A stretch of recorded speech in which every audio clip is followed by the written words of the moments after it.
Hello my dear students, I am V.S. Pandey of Physics lecture. Student standard 11 के video lecture में हम लोग lecture 43 तक कर चुके हैं, जिसमें कि हम लोग सर्कुलर मोशन को स्टडी कर रहे हैं. आज हम लोग लेक्चर नंबर 44 में स्टडी करेंगे बैंकिंग ऑफ रोड.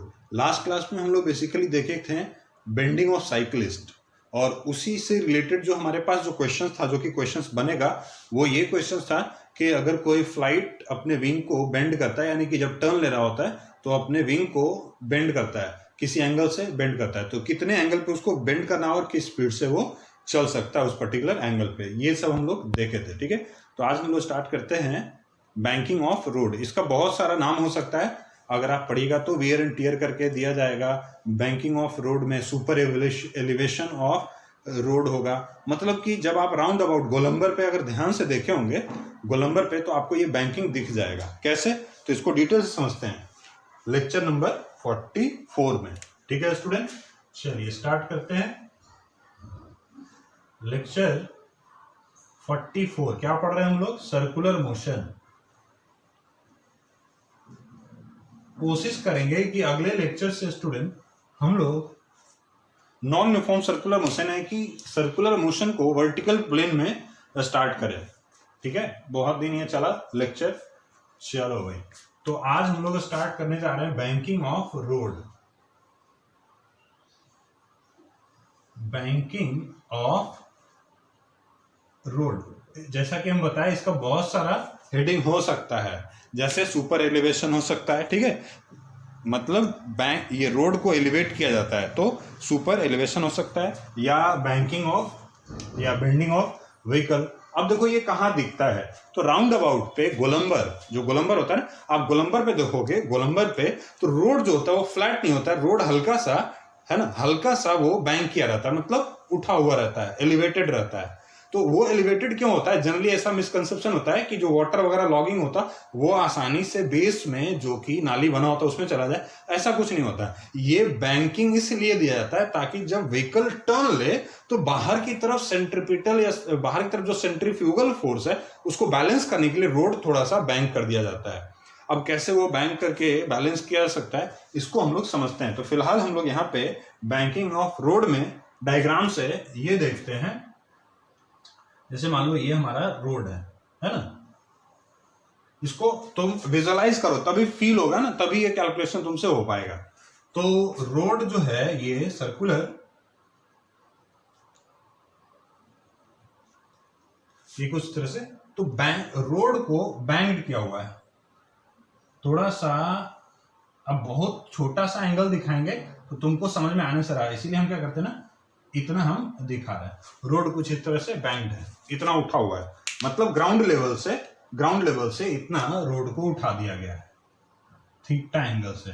थीटा को अपन लिख सकते हैं ना, बैंकिंग ऑफ रोड,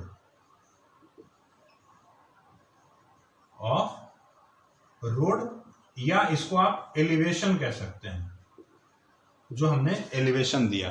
अब इस पे एक व्हीकल इधर से आया और ऐसे चल रहा है, लेकिन ये रोड पे ऐसे ना, ऐसे चल रहा है, ऐसे आ रहा है, और ये ऐसे आके ऐसे चल रहा है, लेकिन ये रोड पे थोड़ा सा बैंड है रोड.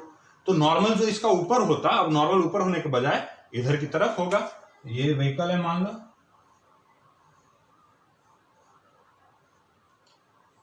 एक पहिया इधर, एक पहिया इधर, उधर वाला पहिया अगर आप देखना चाहें तो इधर आपको दिख रहा होगा. तो रोड पे तो आया ही नहीं ये पहिया, ये कुछ इस तरह से. ठीक है, अब ये रोड हमको ऐसा दिख रहा है, ये ऐसा रोड है, इससे जा रहा है. व्हीकल v स्पीड से इधर की तरफ भाग रहा है. नॉर्मल किधर होगा? ये स्पीड यहां बनाएंगे, दिक्कत होगा. तो नॉर्मल किधर होगा? तो नॉर्मल तो भाई रोड से रोड के कांटेक्ट में ही होता है, तो नॉर्मल तो हम इधर ही लेंगे, है ना. ये हमारा हो गया नॉर्मल. वेट किधर होगा? तो वेट, अब अगर इस बोर्ड को हम उठा दे तो व्हीकल जो आपको ऐसा दिख रहा है, ये नॉर्मल ऊपर नहीं है, नॉर्मल इधर है, जबकि वेट किधर होगा? वेट तो नीचे ही होगा. तो वेट को हम नीचे ऐसा बना सकते हैं, ये mg हो गया. m क्या है? Mass of vehicle including all the passenger, जो भी अंदर है, जो भी मटेरियल है, पैसेंजर है अंदर गाड़ी के, वो लेते हुए, और गाड़ी का अपना वजन. ठीक है, अच्छा अब देखो रेडियस ये हो गया सर्कुलर ट्रैक का, ये रेडियस हो गया, ये रेडियस r, इस रेडियस वाले सर्कुलर ट्रैक पे ये व्हीकल क्या हो रहा है, ऐसे टर्न ले रहा है। अब देखो बात समझो है ना, ये रोड का कोएफिशिएंट ऑफ फ्रिक्शन म्यू मान लें। कोएफिशिएंट ऑफ फ्रिक्शन क्या मान लिए हम लोग, म्यू मान लिए। अब यहाँ पे देखो क्या क्या हो सकता है। अगर रोड इस तरह से, इसी को मान लो ना रोड, ये रोड अगर इस तरह से, यहाँ पे व्हीकल अगर चल रहा है, ये व्हीकल देखो, ये रोड ऐसे समझो, ये रोड अगर ऐसा है तो व्हीकल अगर चल रहा है तब तो बहुत बढ़िया, ना इधर ना इधर। अगर सर्कुलर पाथ पे टर्न ले, ऐसे कोई गाड़ी ऐसे चल रहा है और सर्कुलर पाथ पे अगर टर्न ले तो बहुत तेज टर्न ले तो क्या होगा, बाहर की तरफ फेंकाने का डर है। तो रोड को ऐसे कर दिया ताकि बाहर की तरफ फेंकाए तो ये इसको सपोर्ट करे। पहला चीज ये हो गया। दूसरा, अगर ये ऐसे टर्न ले रहा है तो रोड को ऐसे रखे हैं, ऐसे रखे हैं ना, रोड को अगर ऐसे रखेंगे तो ये टर्न लेगा तो क्या होगा, इसमें एक बाहर की तरफ फोर्स मिलेगा और जो सर्कुलर चक्कर लगा रहा है, सर्कुलर रोड जो है, ट्रैक जो है, उसके रेडियस के आउटवर्ड लगेगा। अगर हम इसको थोड़ा सा टिल्ट कर दें तो क्या ऊपर लगेगा एमवी स्क्वायर बाई आर, नहीं, वो इसके इधर लगेगा। यानी कि एमवी स्क्वायर बाई आर किधर लगेगा, अलोंग द रेडियस। तो m v square by along the radius इधर लग रहा है, ये कुछ इस तरह से। तो ये व्हीकल से अगर हम दिखाते हैं तो व्हीकल से हम इसको यहां से दिखाते हैं तो ये हो गया हमारा एमवी स्क्वायर बाई आर। समझना होगा भैया ना, m v square by r. अच्छा, ये वो आर है जो कि इस रेडियस को लिए है, यहां से बहुत नेग्लिजिबल है डिस्टेंस, ये टोटल आर ले लिए एवरेज। v वो स्पीड है जिस स्पीड से, कांस्टेंट स्पीड से ये व्हीकल घूम रहा है। v इसका कांस्टेंट स्पीड है और उससे ये घूम रहा है। इस डायग्राम को हम फिर से बना के देखेंगे, इसमें कहीं कोई हवड़ा नहीं। पहले ये तो सीख लो तुम कि हाँ ये हमको समझ में आ रहा है कि नहीं, दिख रहा है कि नहीं। अच्छा, ये इसके अलोंग है, जबकि जो रोड है हमारा, रोड के अलोंग कौन सा है लाइन, तो रोड के अलोंग ये वाला लाइन है जो एंगल से बेंट है। रोड बेंट क्या है, ये इसको हटा लो, कंफ्यूजन क्रिएट हो रहा है। म्यू हम लोग कोएफिशिएंट ऑफ फ्रिक्शन यहाँ पे नोट कर लेंगे, ठीक है। तो ये हमारा रोड जो है वो थीटा एंगल से बैंक्ड है। तो अगर थीटा एंगल से बैंक्ड होगा, अब यहाँ पे देखो नॉर्मल इधर जा रहा है, समझने की कोशिश करते हैं, नॉर्मल इधर जा रहा है और ये इधर mv स्क्वायर बाई आर ले लिए हम लोग। ये हम दोबारा बना रहे हैं, आपको मिटा लेना होगा क्योंकि इक्वेशन लिखने के लिए हमको जगह चाहिए होगा, तो हम मिटा के यहाँ भी अलग इक्वेशन हम लिख सकते हैं, समझो इसको, ठीक है। mg किधर आ रहा है, तो mg इधर आ रहा है ना जी। ये थीटा है, ये वाला थीटा है, ऑब्वियस सी बात होगी, ये भी थीटा हो जाएगा। ध्यान से देखो जरा, ये mv स्क्वायर बाई आर इधर हम लोग ले रहे हैं, ये हमारा रोड है इस तरह से उठा हुआ है और mv स्क्वायर बाई इधर है, तो ये कितना थीटा है, तो ये भी थीटा होगा। तो हमने ये थीटा ले लिया। और कुछ बच रहा है, यस। अब मान लो व्हीकल को, ध्यान से देखो, यहीं पे व्हीकल है, यहीं पे ये व्हीकल है, इसी पे हम लोग सारा फोर्स देख चुके हैं। अब कोई फोर्स नहीं है जो कि डायरेक्ट हमको दिख रहा है। एमवी स्क्वायर बाई आर भी डायरेक्ट नहीं दिख रहा था, लेकिन ठीक है हमने बना लिया। अब देखो समझो, ध्यान सुनो, अगर ये व्हीकल बहुत तेजी से घूमता हुआ है, मतलब मैक्सिमम स्पीड से टर्न ले और सेफली टर्न ले, तो फोर्स किधर, ये मतलब स्किप ऑफ करने का ये चांस बनता है, टॉपल करने का चांस बनता है। तेजी से अगर घूमे तो टॉपल करेगा, और ये चूंकि बैंक्ड है तो धीरे धीरे अगर घूमे तो क्या होगा, जो बैंक्ड रोड है उसके अंदर स्कीड करके गिरने का चांस है। मतलब कि यहाँ पे जो फ्रिक्शन आएगा, उस फ्रिक्शन का डायरेक्शन दो होगा। किसके लिए, तो एक मैक्सिमम और एक मिनिमम। मतलब मैक्सिमम स्पीड के लिए ये व्हीकल किधर भागेगा, बाहर की तरफ, और फ्रिक्शन किधर आएगा, नीचे। और मिनिमम स्पीड के लिए व्हीकल किधर आएगा, नीचे व्हीकल जाएगा, और फ्रिक्शन किधर आएगा, ऊपर आएगा। तो आपके एग्जाम में जो क्वेश्चंस आएगा वो दोनों आ सकता है। एनसीईआरटी में एक केस दिया हुआ है, आपके एग्जाम में दोनों क्वेश्चन आ सकता है कि बताओ मैक्सिमम स्पीड के लिए क्वेश्चन क्या होगा, बताओ मिनिमम स्पीड, कितने धीरे धीरे ये इस पे चल सकता है, कितने तेजी से इस पे मैक्सिमम स्पीड से सेफली टर्न ले सकता है। तो दो तरह का क्वेश्चन होगा, दोनों को हम लोग ठीक है डिस्कस करेंगे। अभी हम क्या बताएं कि मैक्सिमम स्पीड से अगर चलेगा तो बाहर टॉपल फेंका जाएगा इस तरह से, और अगर धीरे धीरे घूमेगा तो क्या होगा, स्किड करके स्लिप करके अंदर की तरफ गिरने का चांस है, अंदर की तरफ स्लिप करने का चांस है। तो ये धीरे धीरे अगर चलेगा तो फ्रिक्शन किधर, बताओ, ऊपर की तरफ रोड के अलोंग, और अगर तेजी से घूमे तो ये फेंका जाएगा, तो बाहर की तरफ स्लिप करेगा, तो फ्रिक्शन किधर, नीचे। ये तुम्हारे दिमाग में होना चाहिए। आप इसको हिंदी इंग्लिश जिसमें लिखना है लिख लो, कॉपी में इसको साफ साफ लिख लो। अगर तेज घूमेगा तो बाहर की तरफ फेंकाएगा और फ्रिक्शन नीचे लगेगा, अगर धीरे धीरे चलेगा तो नीचे की तरफ स्किड करेगा और फ्रिक्शन बाहर लगेगा। इसको एकदम साफ साफ आपको लिख लेना होगा स्टूडेंट्स। चलिए सर, यहां तक तो समझ में आया। गाड़ी को आगे बढ़ाइए, तो बेटा गाड़ी आगे नहीं बढ़ेगा, गाड़ी यहीं रहेगा। अब देखो इक्वेशंस को लिखते हैं। तो हम लोग सबसे पहले तो ये तय कर ले कि किसके लिए इक्वेशन लिख रहे हैं। इसको नोट कर लो बेटा, थोड़ा सा मिटाते हैं। चलो तो हम पहला जो इक्वेशन निकालने जा रहे हैं, मिनिमम सेफ स्पीड, है ना, मैक्सिमम आप खुद से भी निकाल सकते हैं अगर हम समझा देंगे तो। Minimum safe speed of turning, minimum safe speed of turning, ठीक है जी, minimum safe speed of turning. धीरे धीरे ये कितना, तो मिनिमम सेफ, तो ये धीरे धीरे अगर चलेगा तो अंदर की तरफ स्लिप करने का चांस है, तो फ्रिक्शन किधर लाएगा, फ्रिक्शन ऑब्वियस सी बात है बाहर लाएगा। तो जब मिनिमम स्पीड होगा तो फ्रिक्शन किधर लाएगा, बाहर लाएगा, है ना। चलो अब इक्वेशंस लिखते हैं भाई। तो इक्वेशन से हमको क्या क्या दिख रहा है, तो हमको दिख रहा है इस n का 2 कंपोनेंट होगा। कंपोनेंट बनाने में कहीं कोई दिक्कत नहीं होना चाहिए, बहुत सारा मैकेनिक्स का क्वेश्चन हम लोग बना चुके हैं। तो देखो ये थीटा होगा, अगर ये थीटा है तो ये mg। अब देखो हमको करना क्या है बेटा, तो हमको इस एक्सिस को, इसी को अगर हम लोग xy मान लेंगे तो सारे फोर्सेस को लाना होगा इस एक्सिस पे। तो mg का देखो एक कंपोनेंट इधर तोड़ना होगा, तो क्या लिखेंगे, mg cos थीटा, और एक कंपोनेंट इधर mg sin थीटा, है कि नहीं जी। चलो ये mg का तो खेल खत्म हो गया। अब ये वाला भी फोर्स हमको दिख रहा है कि ये वाला जो फोर्स है mv²r, ये भी x और y एक्सिस पे नहीं है, तो इसका भी कंपोनेंट तोड़ देते हैं। तो इसका एक कंपोनेंट एक इधर आ जाएगा, कितना आएगा, तो इसका एक कंपोनेंट आ जाएगा बेटा mv²r cos थीटा, और एक नीचे आ जाएगा इस पे mv²r sin थीटा। अब हमारे पास सारे फोर्सेस आ चुके हैं, तो फोर्सेस जिस पे आपको फोकस करना है कौन कौन है, तो ये एक नॉर्मल है, ये mg sin थीटा है, इधर फ्रिक्शन और ये दोनों मिलके है, और नीचे ये दोनों मिलके है, और कोई नहीं, mg को mv² को देखना ही नहीं है आपको। अब इक्वेशन लिखते हैं, अगर हम चाहे तो इसको फिर से एक जगह यहां पे लिख सकते थे, कैसे, तो देखो ये इसको नोट कर लिए तुम, इसको हम मिटा रहे हैं, यहां पे हम लिख सकते थे इस तरह से बना के सारे फोर्सेस को। यहां को एक फोर्स मिला, कौन, नॉर्मल, इधर 2 फोर्स मिला, कौन कौन, तो एक Fr और दूसरा mv²r cos थीटा। इधर कौन मिला, एक फोर्स मिला, कौन जी, mg sin थीटा। नीचे कौन कौन मिला, 2 फोर्स मिला, एक मिला mv²r sin थीटा, और एक और कौन मिला जी, तो mg। चलो ये फाइनल डायग्राम हमारा होगा।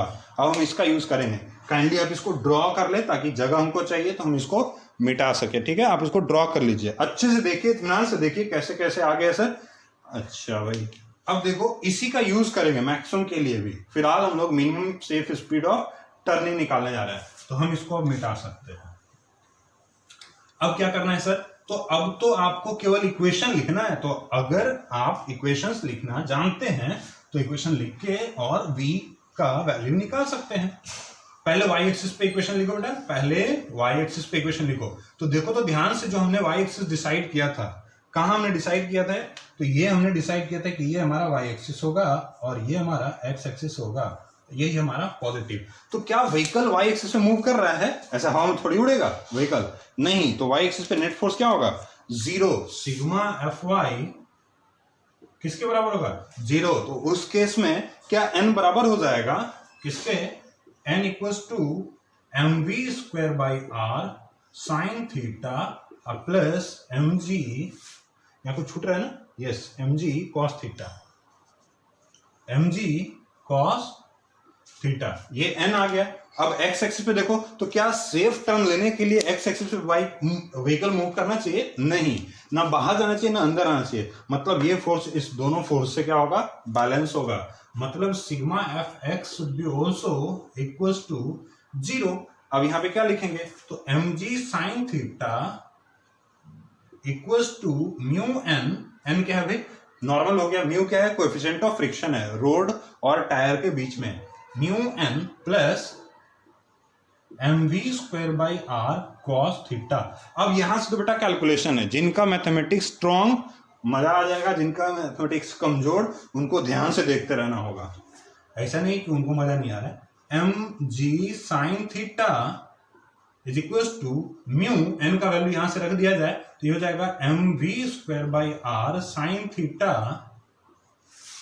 प्लस mg कॉस थीटा और ये plus mv² cos theta. Calculation ही है यार, इसमें और क्या है, हमको v निकालना है तो v वाले को एक जगह रोक लो, बाकी को इधर ले आओ, तो बाकी इधर क्या आ जाएगा, तो mg साइन थीटा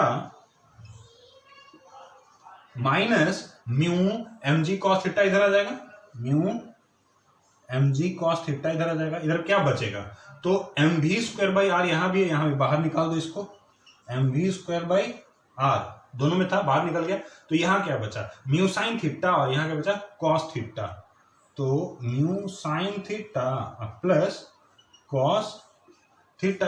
अरे है क्या, m से m का कत्ल हो जाएगा, देखो m यहां भी है, यहां भी है और यहां भी, हमको निकालना क्या है भाई, तो हमको निकालना है v, तो v²r को रोक लो और बाकी को इधर ले आओ, तो क्या जाएगा g sine theta minus mu g cos theta divided by mu sine theta ये वाला प्लस कॉस थीटा। सही जी, v²r जी, r को अगर चाहो तो इधर लेके जा सकते थे, r को इधर यहां से हटा ही दो, r को हम लोग इधर रख लिए, तो v इक्वल्स टू क्या आ गया, safe speed of turning, minimum safe speed turning का क्या है, तो हम इसको मिटा सकते हैं ना, इसको हम मिटाते हैं, देखो यहां पे नोट कर लोगे, ठीक है। अच्छा जी, तो क्या होगा सर, तो देखिए भाई, तो v इक्वल्स टू क्या है, v मिनिमम आ रहा है r g, अच्छा g भी कॉमन है, बाहर निकाल सकते थे नहीं, yes, r g sine theta minus mu cos theta, g बाहर आ गया, sign theta minus mu cos theta divided by mu sine theta plus cos theta,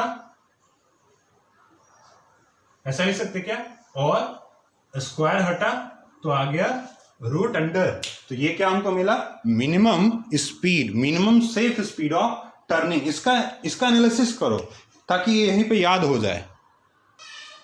अब यहां से आप उस केस को भी एनालिसिस कर सकते हैं, अगर कोएफिशिएंट ऑफ फ्रिक्शन नहीं होता, ठीक है, अगर म्यू का वैल्यू 0 होता तब क्या होता, चलो उसको एनालिसिस कर लेते हैं और उसके बाद मैक्सिमम स्पीड भी निकालते हैं हम लोग कि कितना होगा, है ना। तो अगर फ्रिक्शनलेस सरफेस होता तो क्या होता, तो फ्रिक्शनलेस सरफेस पे मैक्सिमम मिनिमम दोनों का सेम इक्वेशन आएगा, लेकिन पहले देख तो ले इक्वेशन क्या आ रहा है, तो देखो इफ स्पेशल केस है, इफ म्यू इक्वल्स टू 0, मतलब स्मूथ सरफेस अगर होता, रोड स्मूथ होता तो क्या होता, तो v मिनिमम क्या आ रहा है, तो v मिनिमम आ रहा है R G sine theta minus 0, mu 0 अगर कर देता डिवाइडेड बाई म्यू 0, तो बचा कॉस थीटा 1/2, है ना जी, तो ये v आ गया, ये तो साइन थीटा का होता, यानी आर जी टैन थीटा, और याद करो यही इक्वेशन आता था बेंडिंग ऑफ साइक्लिस्ट में, root under r g tan theta, ये बेंडिंग ऑफ साइक्लिस्ट को इतना ही टर्न करना होता था, कब, तो आप इस इक्वेशन से उसको भी समझ सकते हैं, एनसीईआरटी में बेसिकली यही दिया हुआ है, बेंडिंग ऑफ साइक्लिस्ट नहीं है तो आप यहां से उसको बना सकते हैं, मतलब एक इक्वेशन आप याद रखिएगा तो आपको पता चल जाएगा, म्यू का वैल्यू चेंज करके, थीटा का वैल्यू चेंज करके, हम लोग आगे चल के देखेंगे अगर रोड जो है वो इंक्लाइंड नहीं हो तब व्हीकल कितना तेजी से मुड़ सकता है, घूम सकता है, कब, जब फ्रिक्शन हो। चलो अब उस पर हम लोग मैक्सिमम स्पीड पे डिस्कशन करते हैं, तो हेडिंग दे दोगे maximum speed of turning, safe, maximum safe speed of turning, है ना जी, maximum safe speed of turning. अच्छा तो बेटा क्या करना होगा तुमको, सोचो जरा, maximum safe speed of turning का मतलब क्या हो गया, क्या बदल रहा है, तो बदल क्या रहा है, तो sir maximum safe speed turning में क्या हो जाएगा कि व्हीकल टॉपल करने के कंडीशन में होगा, किधर, बाहर की तरफ, ठीक है, किधर, तो फ्रिक्शन का केवल डायरेक्शन चेंज हो रहा है, वो किधर आ रहा है, इधर की तरफ, फ्रिक्शन। अब जब आप इक्वेशन लिखिएगा यहाँ पे maximum safe speed of turning में, तो बस फ्रिक्शन चेंज हो रहा है, तो आपका एन का इक्वेशन तो जितना था उतना ही रह जाएगा, एन में कहीं कोई परिवर्तन नहीं होगा। M v square by r sine theta plus m g cos theta, n में कोई चेंज नहीं आएगा। लेकिन एक्स एक्सिस पे क्या हो गया, अब एम जी साइन थीटा के साथ आ गया म्यू एन, और ये किसके बराबर है, m v square by r cos theta के बराबर। आई होप आप समझ रहे होंगे, है ना स्टूडेंट। फिर तो वही करना है सर, आपको क्या करना है, इस एन को पुट कर देना है यहाँ पे और भी यहां से निकाल लेना है, ठीक है। तो आप भी जब निकालिएगा तो क्या इक्वेशन आएगा, तो देख लो यहाँ पे, m g sine theta plus mu, और एन की जगह रख देंगे m v square by r sine theta plus mu m g cos theta is equals to m v square by r cos theta. इसको कोशिश करना समझने का, है ना। चलो अब इसके ऊपर हम लोग यहाँ आ जाते हैं, देखो कैलकुलेट कर देते हैं, v निकाल देते हैं, साफ साफ v आपको दिखने लगेगा। अब इस डायग्राम की जरूरत नहीं है, हम समझ गए हैं कि फोर्स किधर लग रहा है, कैसे लग रहा है, व्हीकल कैसे चल रहा है। तो भाई अब इस डायग्राम को लेके हम क्या करें, चलो देखो, तो वी स्क्वायर को एक साइड रख लो, बाकी सबको है ना वी स्क्वायर चलो उधर भेज दो। तो ये एम जी, एम तो वैसे भी कैंसिल हो जाना है, ठीक है जी। चलो तो ये g sine theta plus mu g cos theta, g sine theta g बाहर निकाल दिया, अब plus mu cos theta is equals to, इधर देखो भी स्क्वायर बाई आर, यहां भी है भी स्क्वायर बाई आर, कॉमन ले लिए, यहां क्या बचा कॉस थीटा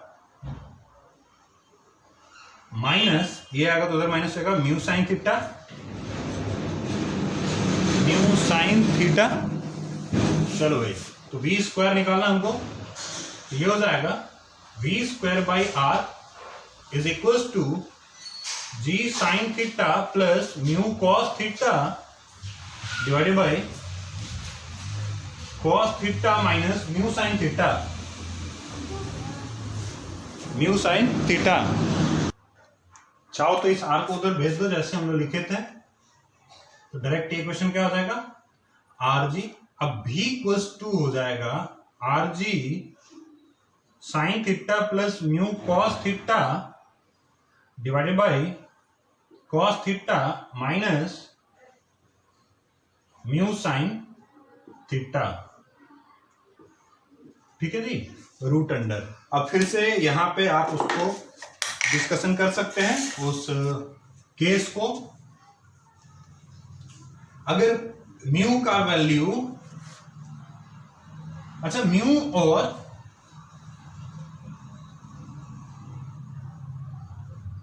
म्यू का वैल्यू 0 करके देखो, सेम इक्वेशन आ रहा है कि नहीं आ रहा है, देख लो स्टूडेंट, म्यू का वैल्यू 0 करके देखो सेम इक्वेशन आ रहा है कि नहीं आ रहा है, तो आपको मिलेगा कि यस इक्वेशन तो सेम आ रहा है भाई।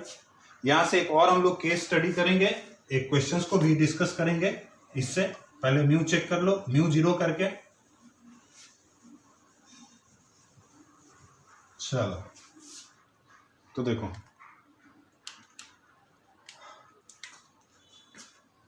इफ म्यू इक्वल्स टू 0 तब क्या आ जाएगा, आर जी, ये खत्म, साइन थीटा, ठीक तो है, divided by mu 0 cos theta बचा 1/2, क्या आ गया ये r g tan theta, root under r g tan theta. देखो वही सेम इक्वेशन आ गया जो हम लोग निकाले थे, है कि नहीं। अगर म्यू रहे, क्या रहे भाई, म्यू रहे, ठीक है, अगर म्यू रहे और थीटा 0 हो जाए, थीटा अगर 0 हो जाए, म्यू रहे थीटा 0 हो जाए, तब देखो तो क्या इक्वेशन आएगा, if mu not equals to 0 but theta equals to 0, मतलब रोड कैसा हो जाए, रोड जो बैंक था वो बैंक्ड नहीं रहे, तब क्या हो जाएगा, तो v हो जाएगा आर जी साइन 0 0 हो जाएगा, क्योंकि थीटा तो 0 लिया है, अब प्लस म्यू कॉस 0 तो 1 हो जाएगा, डिवाइडेड बाई इधर देखो cos 0 1 माइनस ये तो 0, ये क्या आ गया भाई, तो v equals to mu root under mu r g. लो एक और इक्वेशन आ गया। तो ये वो वेलोसिटी है, ये वो वेलोसिटी है जिसमें थीटा का वैल्यू क्या हो जाए, 0 हो जाए, लेकिन फ्रिक्शन हो। इसी तरह का कुछ इक्वेशंस आता था जब हम लोग बाउल के अंदर देखते थे कि वो घूम रहा होता था, कौन, मार्बल, मतलब v square by mu G, ये उसका रेडियस आ जाता था, है ना। तो ये हमारे पास एक और इक्वेशन आ गया। खैर यहाँ पे आपका बैंकिंग ऑफ रोड है, मैक्सिमम और मिनिमम दोनों स्पीड को हम लोग समझे हैं। आओ एक क्वेश्चन डिस्कस करते हैं, ठीक है। एक बड़ा ही सिंपल सा क्वेश्चन डिस्कस किया जाए।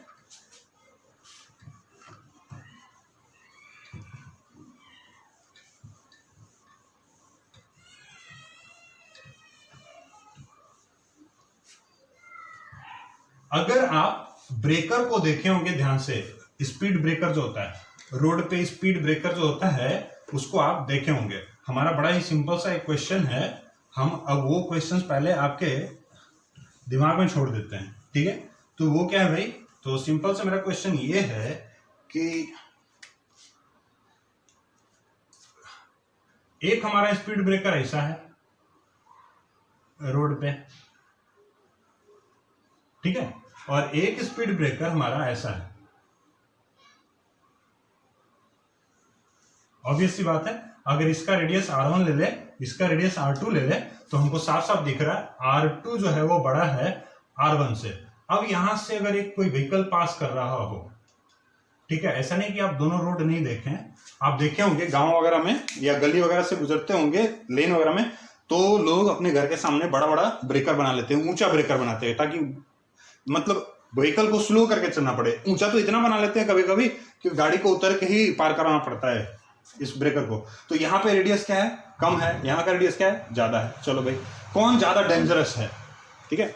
व्हीकल यहाँ से चल रहा है इस तरह से, मान लो तुम साइकिल लेके चले, तुम बैठे हुए हो अपना बढ़िया से मस्ती में जा रहे हैं ना, तो इसमें कौन ज्यादा, अब वैसे तो ये साइकिल बहुत छोटा बन गया है, ये काफी ज्यादा लग रहा है माउंटेन पे चढ़ना, लेकिन अगर ये स्पीड ब्रेकर होता, तुमको हम बड़ा बना देते हैं यहाँ पे, तो कौन सा ज्यादा डेंजरस होता तुम्हारे लिए, है ना, ये वाला या ये वाला। इस तरह के क्वेश्चंस को कैसे एनालाइज करेंगे, तो देखो बेटा, है ना, तो इस तरह के क्वेश्चंस को एनालाइज करने के लिए हम थोड़ा सा और इसको इस तरह से बनाते। देखो ये रोड, इस क्वेश्चन को दूसरे तरीके से समझो। ये रोड है, यहां ऐसा गड्ढा है और यहां पे जाके ऐसे हैं। अब 3 पॉइंट पे हम डिस्कस करते हैं, समझेंगे। 3 पॉइंट पे डिस्कस करते हैं। एक, जब साइकिल यहां होगा आपका, ठीक है, आप यहां पे इसको पकड़ लीजिए, जब साइकिल आपका यहां होगा। दूसरा, जब साइकिल आपका यहां होगा, चलिए भाई पकड़ लीजिए साइकिल अपना, हाँ। तीसरा, जब साइकिल आपका यहां होगा,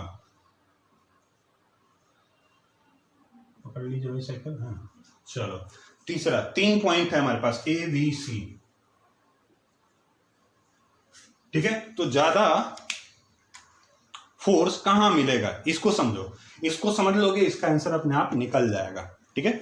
ज्यादा खतरनाक कहां है, ज्यादा फोर्स कहां मिलेगा या किधर का फोर्स कहां मिलेगा, इसको हम लोग स्टडी करते हैं। तो यहां पे देखो, यहां पे जो वेट होगा इसका mg नीचे की तरफ, और ऊपर क्या होगा, नॉर्मल, है कि नहीं। तो यहाँ पे n इक्वल टू क्या हो जाएगा, mg के बराबर। चलो इसको n1 मान लेते हैं, तो n1 इक्वल टू mg। अब दूसरा वाला b पे आते हैं, b पे, तो देखो b कर्व रोड है, अरे इसका कुछ तो रेडियस होगा, मान लो ये रेडियस r, तो ये कर्व अंदर घुसा साइकिल ऐसे, तो नॉर्मल तो भाई इधर ही लगना है, ऊपर ही, लेकिन इसका mg किधर होगा, mg नीचे होगा, और ये चूंकि कर्व नीचे है, ऐसे घुमा, ऐसे घुमा, तो सर्कुलर पाथ इस तरह से बना होगा, तो mv स्क्वायर बाई r किधर आएगा, नीचे आएगा। mv स्क्वायर बाई r किधर आ गया, नीचे आ गया, है ना। तो यहाँ पे n क्या लिखेंगे, यहाँ पे हो जाएगा mg plus mv square by r, चलो इसको n2 लिख लिया जाए, तो ये n2 आ गया। ये देखो n मोस्ट सुटेबल आ रहा है, मतलब n का वैल्यू इधर के साइड में हमको मैक्सिमम मिल रहा है, तो साइकिल आसानी से, मजा आएगा, एकदम आसानी से सुनी जाएगा, है ना, रोड को नहीं छोड़ेगा। रोड को छोड़ने के लिए क्या होता है ना, कि रोड को छोड़ने के लिए n का वैल्यू कम होना चाहिए था। समझो n का वैल्यू, n क्या है, n जैसे जैसे साइकिल रोड को छोड़ेगा, रोड पे चिपका हुआ है, रोड को दबाए हुए हैं, तो नॉर्मल उतना ज्यादा, और दबाए रोड को तो नॉर्मल और बढ़ेगा, है कि नहीं। आपके साइकिल पे आके कोई, है ना, आपका भैया बैठ जाए मोटा छोटा, तो दबेगा तो नॉर्मल क्या होगा, बढ़ेगा। मतलब नॉर्मल जैसे से कम होगा, नॉर्मल जैसे से कम होगा तो हम क्या बोलेंगे कि ये फोर्स कम हो रहा है, नॉर्मल। अगर रोड को छोड़ने वाला होगा तो नॉर्मल टेंस टू किधर, रोड को जब छोड़ने वाला होगा तो नॉर्मल टेंस टू 0 हो जाएगा, ठीक है। तो यहाँ पे हम कह रहे हैं कि n2 जो इतना हमको मिल रहा है, जिससे कि एकदम मजे से साइकिल ऐसा गड्ढा में घुसा, लेकिन जब निकल रहा होगा ऐसा शुरू से आप निकल रहे होंगे, उस समय देखो तो क्या होगा, तो उस समय mg का डायरेक्शन थोड़ी ना चेंज हो रहा है, और नॉर्मल तो वही रहेगा जी, n3 मान लिए। लेकिन अब आप सर्कुलर पाथ ऐसे घूम रहे हैं, तो आप ऐसा चक्कर लगा रहे हैं, अभी आप ऐसे गए थे तो इधर था mv स्क्वायर नीचे, जब आप ऐसे आएंगे तो ऊपर की तरफ आपका mv स्क्वायर किधर होगा, बाहर की ओर। अब देखो इसका रेडियस जो है नीचे आएगा ना, इसीलिए बाहर की ओर, यहाँ पे इसका रेडियस इधर आ रहा था, इसीलिए इधर बाहर की ओर था, तो ये हो जाएगा mv स्क्वायर बाई r। इस पॉइंट पे जो भी स्पीड हो, इस पे हम लोग बाद में चर्चा करेंगे। तो क्या लिखेंगे अब यहाँ पे इक्वेशन, तीसरा वाला जो इक्वेशन लिखेंगे, इसके लिए क्या हो जाएगा, तो ये n3 plus mv square by r equals to हो जाएगा mg, यानी कि n3 अगर निकालेंगे तो क्या आ जाएगा, mg minus mv square by r। अच्छा ये n3, ध्यान समझो, ये n3 mg की तरफ अप्रोच करे, ये वैल्यू 0 अगर हो जाए तो, ठीक है, ये वाला केस आ जाएगा, है कि नहीं। अच्छा सबसे ज्यादा नॉर्मल किस में है, तो सबसे ज्यादा नॉर्मल किस में मिल रहा है भाई, तो सबसे ज्यादा नॉर्मल मिल रहा है हमको इसमें। और सबसे कम नॉर्मल किस में मिल रहा है, तो सबसे कम नॉर्मल मिल रहा है इसमें। इसमें रोड को छोड़ने का संभावना सबसे ज्यादा है, इसमें रोड को छोड़ने का, है ना, प्रोबेबिलिटी सबसे ज्यादा है। तो इसमें रोड को छोड़ने का प्रोबेबिलिटी सबसे ज्यादा है। इसका मतलब क्या, आप इस तरह से चल रहे हैं, अगर इस तरह के रोड पे चल रहे हैं तो सेफ है। अगर आप इस तरह के रोड में घुस गए अचानक गड्ढे में तो भी सेफ, लेकिन अचानक इस तरह का मिल गया, आप चलते चलते अगर ब्रेकर पे आ गए, ये ब्रेकर है तो ब्रेकर पे आ गए, तो संभावना क्या है कि आप रोड को छोड़ दीजिएगा, ठीक है। और आप फील भी किए होंगे, अगर तेजी से ब्रेकर पे पास करते हैं व्हीकल को तो आप उड़ जाइएगा। लेकिन अब किस ब्रेकर पे आपको ज्यादा संभावना है कि रोड को छोड़े आप, तो आज देखो अब R1 ज्यादा है या कम है या ज्यादा है, उस पर क्या फर्क पड़ेगा। तो ध्यान समझो बेटा, अगर R का वैल्यू बढ़ाया जाए, इक्वेशन को ध्यान से देखो, अगर R का वैल्यू बड़ा हो, मतलब बड़ा वाला ब्रेकर बने, R का वैल्यू बढ़ाएंगे, तो ये R का वैल्यू अगर बढ़ेगा तो ये वैल्यू क्या होगा, घटेगा, ये वैल्यू घटेगा, और ये घटेगा तो n3 क्या होगा, बढ़ेगा, n3 क्या होगा, बढ़ेगा।